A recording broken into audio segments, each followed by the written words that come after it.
ओम तव कथामृतं तप्त जीवनम कविभिरीडितं कल्मषापहं श्रवणमंगलं श्रीमदाततं भुवि गृह्णन्ति ये भूरिदा जनाः।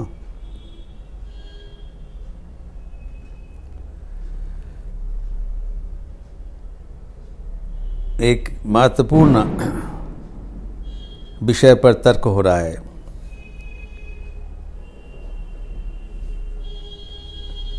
संसार में रहते हुए धर्म जीवन संभव है या नहीं,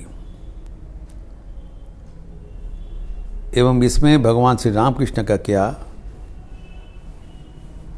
अभिमत है।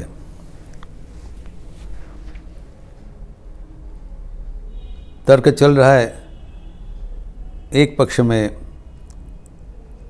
मास्टर महाशय गिरीश चंद्र आदि, दूसरे पक्ष में ब्राह्म भक्त त्रैलोक्यनाथ सान्याल।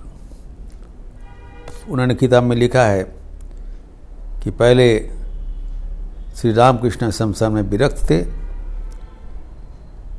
लेकिन केशव चरित्र में लिखा है, केशव का जो लाइफ हिस्ट्री लिखा है, फिर केशव चंद्र के साथ मुलाकात के बाद उन्होंने मत परिवर्तन कर लिया। इसके बारे में विशद चर्चा हुआ।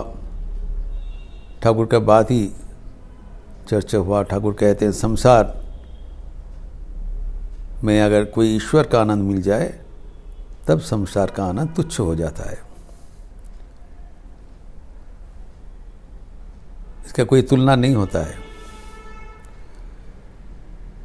जो संसार कर रहे हैं उसको भगवान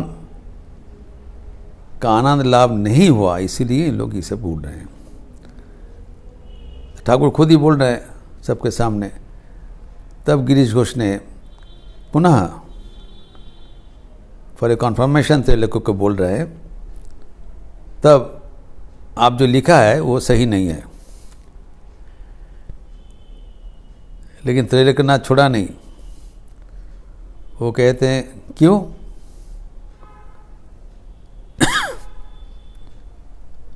उन्हीं की मानें ना जो संसारे धर्म लाभ है। ये क्या नहीं मानते हैं कि संसार में धर्म लाभ होता है? तो अभी वितर्क का केंद्र बिंदु में स्वयं भगवान श्री रामकृष्ण को खड़ा कर दिया, विराजमान है। अभी वो उत्तर देंगे। अर्थात ये विषय पर the final judgment comes from भगवान श्री रामकृष्ण इटसेल्फ, और वो हमारे सबके लिए अत्यंत महत्वपूर्ण है। वो इस प्रसंग का एक समापन सूत्र है।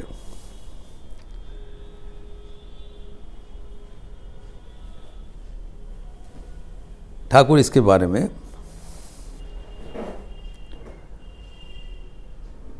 जो प्रश्न किया है कि संसार में धर्म लाभ होता है या नहीं, ठाकुर कहते हैं होता है। लेकिन इसके बारे में ठाकुर एक 7 सूत्र दिया है जो कि अनुधावन योग्य है।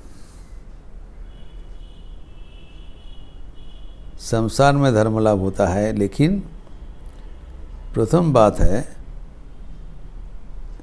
ज्ञान लाभ के उपरांत संसार करने से धर्म लाभ होता है।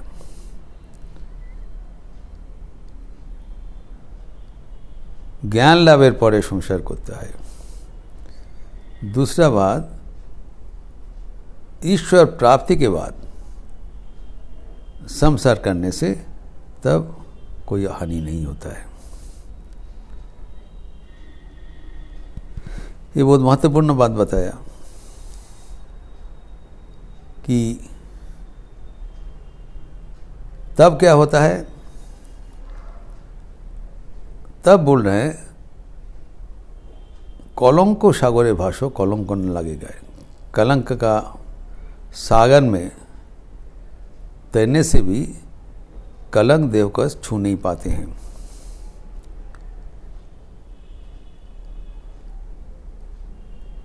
और चौथा उदाहरण दिया है, चौथा बात बोला है कि तब संसार में पाकाल मछली में तो थका जाए। कीच में जैसे मछली रहता है, उसमें शरीर में कोई कीच स्पर्श नहीं कर सकता है, वो साफ रहता है कीचड़ में रहते हुए भी।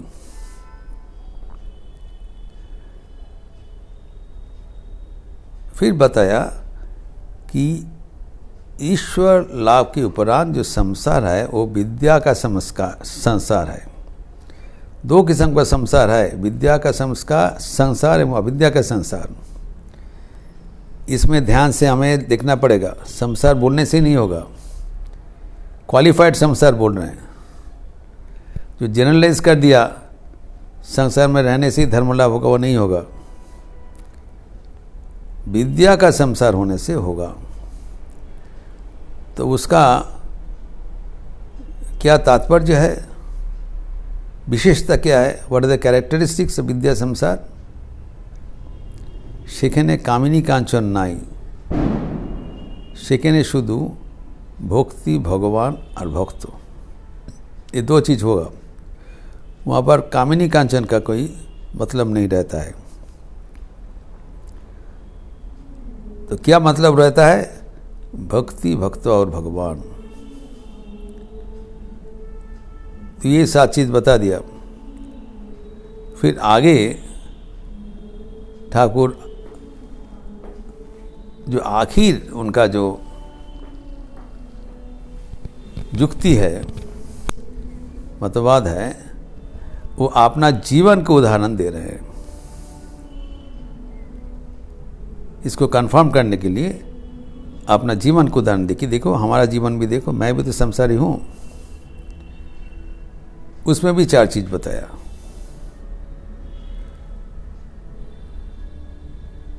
मेरा भी स्त्री है, আমারও মাগ আছে, আর ঘরে ঘটিবাটিও আছে। হরে পেলাদের খাইয়েও দিই, আর হাবির মা এরা এলে ওদের জন্য ভাবি। संसार में जो कुछ करणीय है, जो कर्तव्य है, जिसे संसार पालन करना जरूरी होता है, वो सब हम करते हैं। उसमें कोई कटौती नहीं है। अपना जीवन को उदाहरण से बताया। तभी देखिए ठाकुर जो संसार में रहने का जो कौशल बताया, विस्तार बताया, वो गहराई से हमें सोचना पड़ेगा, तभी हम इससे भगवान का सूत्र समझ पाएंगे।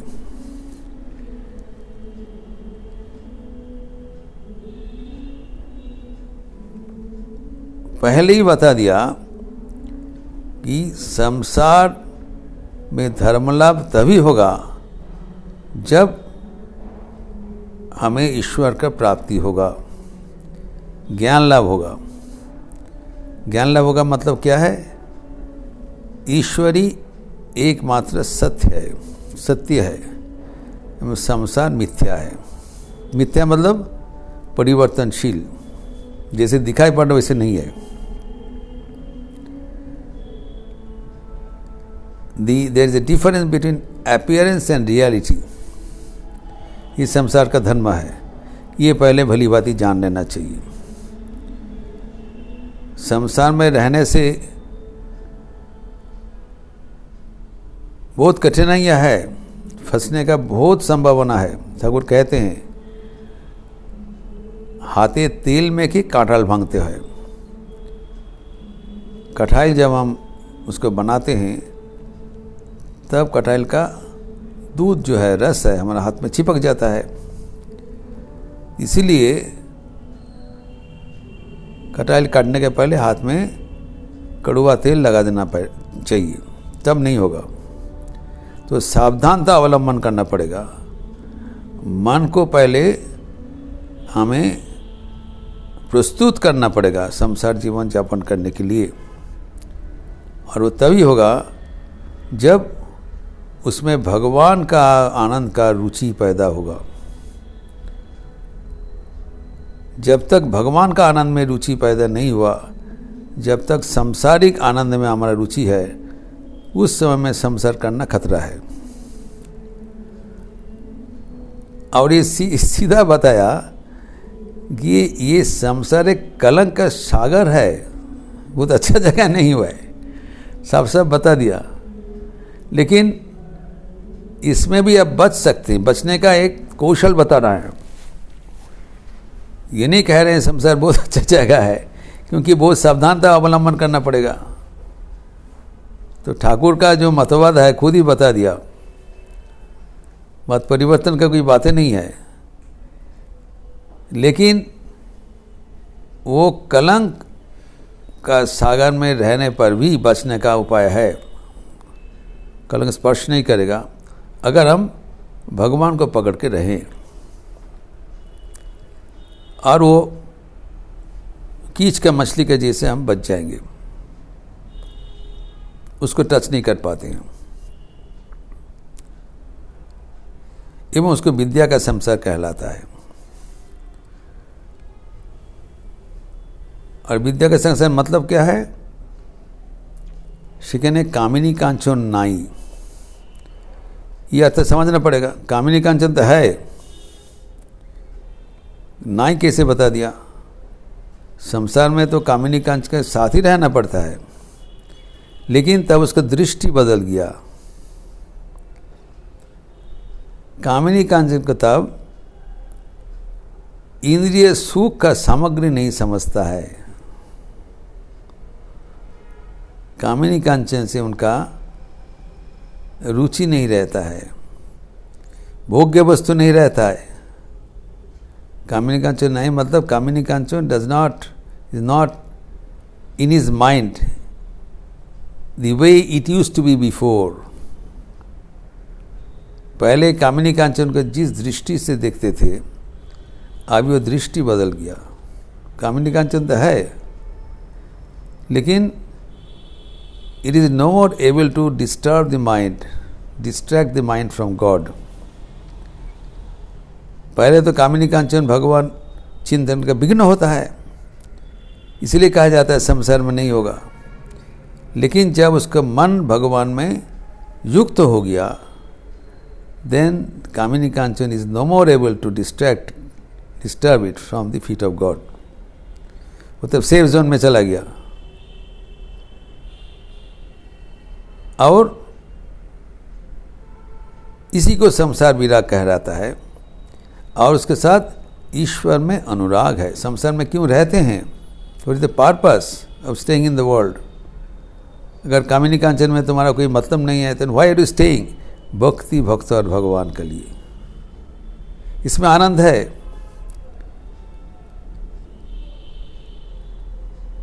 जिसे भगवद गीता में कहा गया, मच्चित्ता मदगत प्राणा बोधयन्त परस्परम।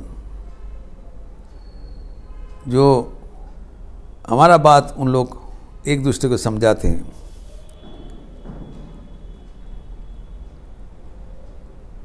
तो हमारा प्रसन्न करते हैं।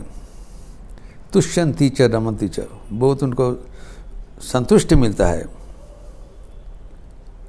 कथयन्तश्च माम नित्यम तुष्यन्ति च रमन्ति च। हमारा जो चित्त में जिसका लीन हो गया, मदगत प्राणा, संसार में है लेकिन मदगत प्राणा, संसारगत प्राणा नहीं है, तो क्या करते हैं?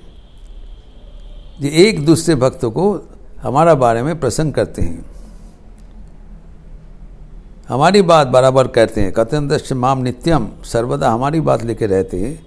इससे उनका रुचि है, इसके आनंद है, उसके संतुष्टि है। एक दूसरे को समझाते हैं। तो समझाने के लिए आपको भक्त चाहिए।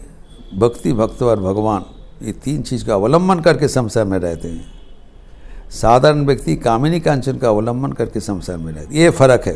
What is the difference? Thakur सीधा बता दिया, दिस इज द डिफरेंस। ये संसार में रहने का रहस्य है। और इसके उदाहरण स्वयं अपना जीवन खड़ा कर दिया, जो बताया इस theory. Now it is an illustration by his own life.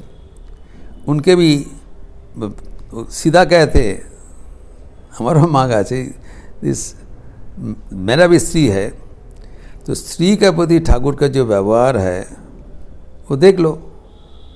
स्त्री के तो कभी एक कामिनी रूप से नहीं देख रहे हैं, मातृ रूप से दर्शन कर रहे हैं। तो स्त्री का प्रति कैसे आचरण होना चाहिए, कितना सम्मान देना चाहिए, वो खुद करके दिखाया। उदाहरण दे रहे हैं, दृष्टांत दे रहे हैं। देखो इसी करके मैं हमारा भी है, हमारा जीवन देख लो। संसार में तो होता है, मैं करके दिखाया, लेकिन उसमें जो फर्क है, जो जीवन शैली है, वो भी समझ लेना चाहिए। इतना आसान चीज़ नहीं है। तो वहाँ पर जो स्त्रीलोक के प्रति जो दृष्टि वो बदल जाए। जैसे भगवान श्री रामकृष्ण का जो मातृ दर्शन होता था, श्रीमान शारदी उनको पूछा था, तुम मुझे कैसे देखते हो, कौन दृष्टि से देखते हो? जो माँ मंदिर में है, जो मेरा जन्मदात्री है, और जो पद सेवा कर रहे, अर्थात श्री माँ, तीनों एक है, अर्थात एक ही दृष्टि है। मातृभाव से तो मैं देखता हूँ। और रुपया के बारे में क्या है? रुपया है लेकिन उसमें आकर्षण नहीं है। कहते हैं कि संसार में रहने के लिए जो कुछ सामान, ये नहीं है जो हम संसार विरक्त है, हम कुछ नहीं है। संसार में रहने के लिए जो संसाधन का ज़रूरत है वो मैं रखता हूँ। थाली है, लोटा है, जो कुछ संसार में रहने के लिए जो सामग्री है वो तो मैं वो तो रक्षणावेक्षण करते हूँ। कमियाँ क्या है? और जो शंभू लच्चू जैसे जो आते हैं, जो वैगाबॉन्ड्स है, जो आके उपस्थित होते हैं, उनको भी खिला देते हैं प्रयोजन अनुसार। एवं जो हमारा यहाँ पर आके उपस्थित होते हैं परिचित व्यक्ति, भक्तगण, जैसे हावीर माँ। हावीर माँ कोई एक सांकेतिक नाम नहीं है, सचमुच देयर वॉज ए पर्सन। कुछ दिन 2-3 दिन पहले हम लोग चर्चा किया था इस प्रसंग में कि एक भक्त था ठाकुर के, उनके पत्नी को ठाकुर हावी की माँ कहते थे। उनका बच्चा का नाम, संदर्भ नाम था हावी, तो हावी के माँ कहते थे।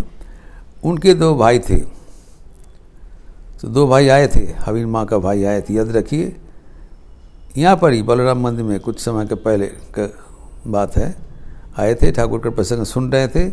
एक व्यक्ति, बड़े भाई, वो क्रिकेट खेलने के लिए चले गए थे, उठ के चले गए। उसके बाद साथ साथ छोटा भाई भी गया। छोटा भाई गया, कुछ समय के बाद वापस आ गया, वो है द्विज। ठाकुर उनको पूछा, तू गया नहीं? बोले नहीं, वो गाना सुनने के लिए आ गया। अर्थात ठाकुर का आकर्षण उनके लिए और ज़्यादा है क्रिकेट का आकर्षण के जैसे। उसके बड़े भाई चले गए, लेकिन वो गया नहीं, वापस आया। तो उनका जो बहन है वो है हावी के माँ, तो ठाकुर के पास आते थे। उनके लिए जो कुछ करना है, लोकी कथा, वो सब ठाकुर करते थे। अर्थात he maintained all the duties and responsibilities of his householder's life. एवं उसके केंद्र बिंदु में भगवान को रखा। तो संसार जीवन कैसे यापन करना चाहिए, उसका आदर्श एक मॉडल ठाकुर अपने जीवन में करके दिखाया, और उल्लेख भी कर रहे हैं। देखो मेरा जीवन देख लो।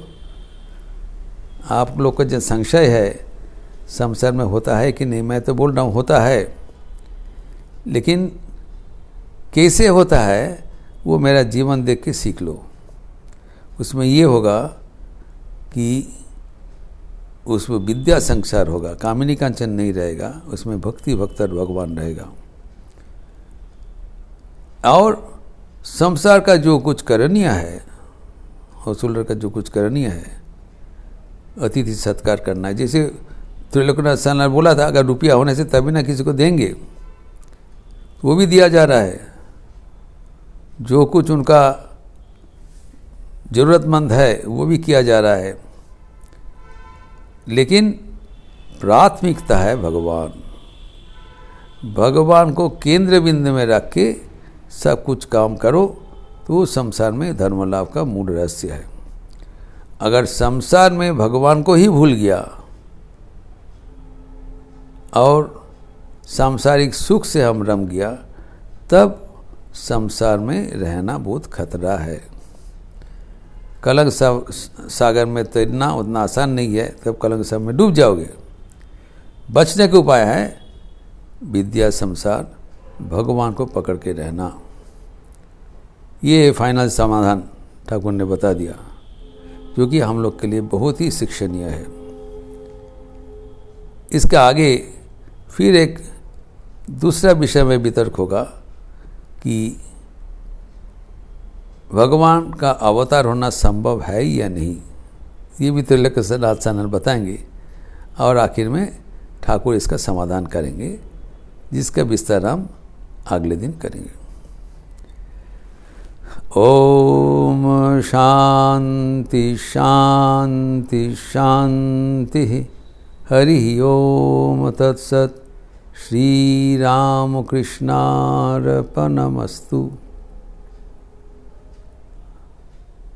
आज पावन तिथि है श्री श्री रास पूर्णिमा। शुक्रवार सुबह में शारदा संघ का माँ की बातें का सत्र आज से फिर शुरुआत होगा 10 बजे से।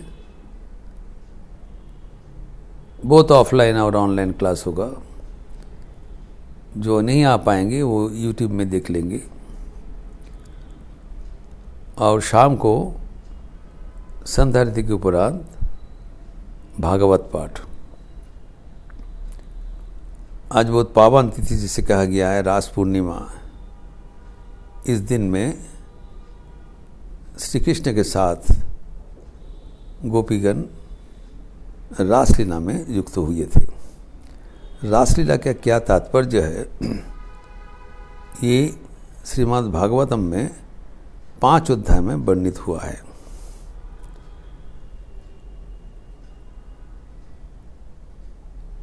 दशम स्कंद में 29 अध्याय से 33 अध्याय, इसको रास पंचाध्यायी कहलाता है। गंभीर अर्थ है, ये भागवतम से ये रास पंचाध्यायी का पाठ एवं व्याख्यान आज शाम को आरती के पश्चात होगी। आप लोग सब स्वागत है। अच्छे रहिए, स्वस्थ रहिए, आनंद में रहिए। नमस्कार।